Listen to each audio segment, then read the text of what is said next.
Honorable Gamagedra Dissanayake, you have 7 minutes. ගරු නියෝජ්‍ය කතානායකතුමනි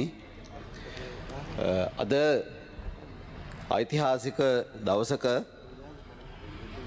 පුරාවිද්‍යා දෙපාර්තමේන්තුවේ පනතක් පිළිබඳව එහි සංශෝධනයක් පිළිබඳව මේ පාර්ලිමේන්තුව ඇතුලේ යම් ඵලදායී සාකච්ඡාවක් සංවාදයක් ඇති වුණා වුණත් ඇති වේ යුතු තිබුණා වුණත් වෙනත් කාරණාවන් මූලික කරගෙන සාකච්ඡාවන් ඇතිවෙන නිසා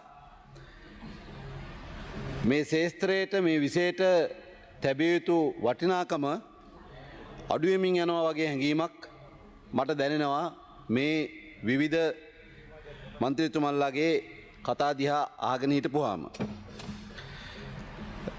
1940 ජූලි මාසේ 7 වෙනිදා මේ පුරාවිද්‍යා පනත ගෙනල්ලා ඒ පුරාවිද්‍යා පනතට 1998 අංක 24 දරන සංශෝධනයක් එක්කහු කරලා ඒ තුලින් යෝජනා කළා මේ පුරාවිද්‍යා ශාස්ත්‍රයේ යම් යම් මැදිහත් වීම කරන්නන් වෙනුවෙන් ත්‍යාග ලබා දීම ඉලක්ක කරගෙන තෑගි අරමුදලා. නමුත් ගරු කතානායකතුමනි උදේවරුවෙත් මං හිතන්නේ මේ සම්බන්ධයෙන් අපේ ගරු ඇමතුමා සඳහන් කළා ඒ තෑගි අරමුදල ඒ අපේක්ෂා කරපු අරමුණින් මේ ගෙවිච්ච කාල සීමාව තුළ ක්‍රියාත්මක වුණේ නැහැ. ඒ නිසාම ඒ අපි බලාපොරොත්තු වෙච්ච අරමුණ ඒ හරහා ඉෂ්ට කරගන්න බැරි වුණා.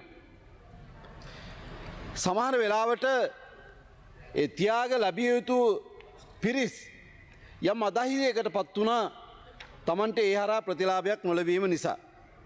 විශේෂයෙන් අපි මේ පුරාවිද්‍යා ශාස්ත්‍රයට අදාළව දකින කාරණයක් තමයි අර බොහෝ කාරණාවන් දේශපාලන බලය විසින් තමන්ගේ ආදායම් මාර්ග බවට පත් කරගත්තා වගේ මේ පුරාවිද්‍යා ශාස්ත්‍රයත් යම් යම් කාලවකවානුන් වල තමන්ගේ ආදායම් උත්පාදනය කිරීම සඳහා යොදාගත් අවස්ථා.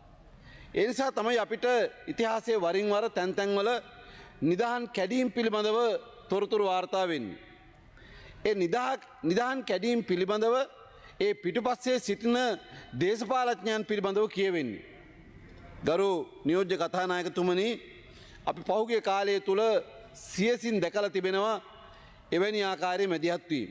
ඉතින් කොහොම නමුත් මේ පුරාවිද්‍යා ශාස්ත්‍රයට අදාළව ඇලුම් කරන පිරිස් වෙනුවෙන් යම් ආකාරයකට මේ ස්ථාන රැකබලා ගන්න ආරක්ෂා කරගන්න මැදිහත් වෙන අය වෙනුවෙන් යම් ආකාරයකට මේ ත්‍යාග අරමුදල ක්‍රියාත්මක කරලා ඒ හරහා යම් උපස්තම්භනයක් ලබා දෙන්න පුළුවන්කමක් තිබෙනවා නම් යම් ආකාරයක පෙළඹීමක් හදන්න පුළුවන්කමක් තිබෙනවා නම් අද සාකච්ඡාවේ මූලික අරමුණ බවට පත් වෙලා තිබෙන්නේ ඒක.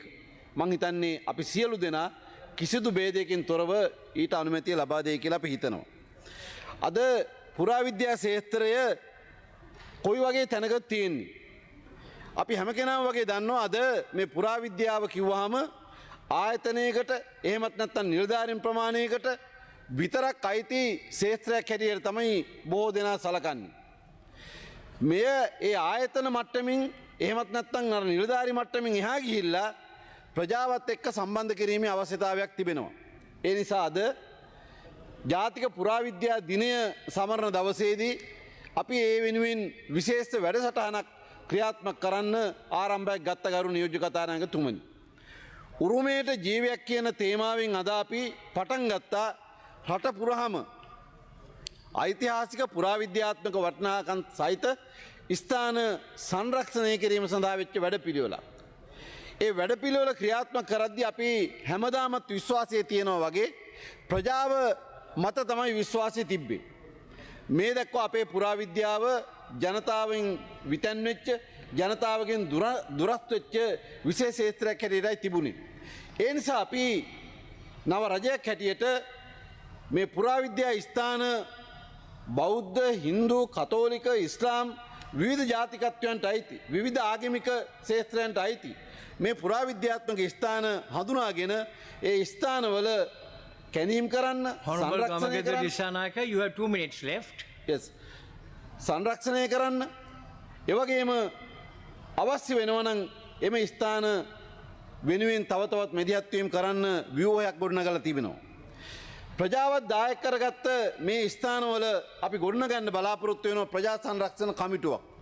ඒ උතුරේ වේවා නැගෙනහිර වේවා දකුණේ වේවා රටේ ඕනෑම තැනක හඳුනා ගන්න ස්ථානයක ප්‍රජා සංරක්ෂණ කමිටුවක් ගොඩනගලා ඒ ප්‍රජා සංරක්ෂණ කමිටුවේ දායකත්වයේ සහිතව තමයි ඒ ස්ථානය කැණීමක් කරනවද සංරක්ෂණයක් කරනවද කියන කාරණය පිළිබඳව තීන්දුව ගන්න.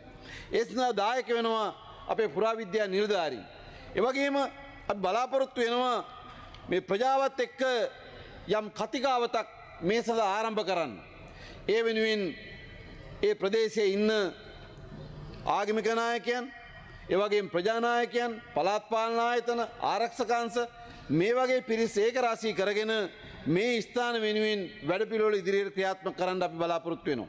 ඒ වගේම තමයි අපි අර පුරාවිද්‍යා දෙපාර්තමේන්තුව තුළ මේ පුරාවිද්‍යාත්මක වටිනාකම් සහිත ස්ථාන ආරක්ෂා කරගන්න රැක බලා ගන්න මැදිහත් වෙන අය වෙනුවෙන් ත්‍යාග අරමුදල පිහිටුවලා ඒ ත්‍යාග අරමුදලින් මේ වෙන විටත් පුරාවිද්‍යා දෙපාර්තමේන්තුව සතුව එවැනි අධිකරණය හරහා ලැබිච්ච මිලියන 185ක විතර වගේ ආදායමක් තිබෙනවා. මුදලක් තිබෙනවා. ඉතින් මේ මුදලුත් පාවිච්චි කරලා පුරාවිද්‍යා දෙපාර්තමේන්තුව හරහා මේ ක්ෂේත්‍රයට සුවිශාල මැදිහත්වීමක් කරන්න බලාපොරොත්තු වෙනවා. එතනදී අපි විශේෂයෙන්ම හඳුනාගත්ත ගැටලුවක් තමයි ගරු නියෝජ්‍ය කතානායකතුමනි මේ දෙපාර්තමේන්තුව සතුව ප්‍රමාණවත් මානව සම්පතක් නැහැ, නිලධාරීන් නැහැ. ඒ නිසා අපේ අමාත්‍යාංශයක් හැටියට පහුගිය කාලය තුල කටයුතු කළ පරිපාලන මට්ටමේ හිස් වෙලා තිබිච්ච පුටු ටික නැවත සම්පූර්ණ කරලා ඒ පුටු වලට අදාළ Dissanayake your time is up. Thank you. ඒ තනතුරු වලට අදාළ බඳවා ගැනීම කරන්න. ඒ වගේම මේ ක්ෂේත්‍රයේදී කම්කරු පිරිස් වල සහයෝගය අත්‍යවශ්‍යයි. ඒ නිසා එවැනි කම්කරු පිරිස් 500කට වැඩිය ඉදිරි කාලය තුල බඳවා ගැනීම සඳහා මේ වෙන විටත් ඉල්ලුම් පත්‍ර කැඳවලා තියෙනවා. ඒ නිසා ගරු නියෝජ්‍ය කතානායකතුමනි අපි හැමගෙනාම පක්ෂ විපක්ෂ ભેදයකින් තොරව අපේ රටේ උරුමය ආරක්ෂා කර ගැනීම වෙනුවෙන් මේ පනතේදී සියලුම දෙනාගේ සහයෝගය දායකත්වයේ ලැබෙනු ඇතැයි විශ්වාස කරමින් මා නිහඬ වෙනවා. බොහොමත් ස්තුතියි.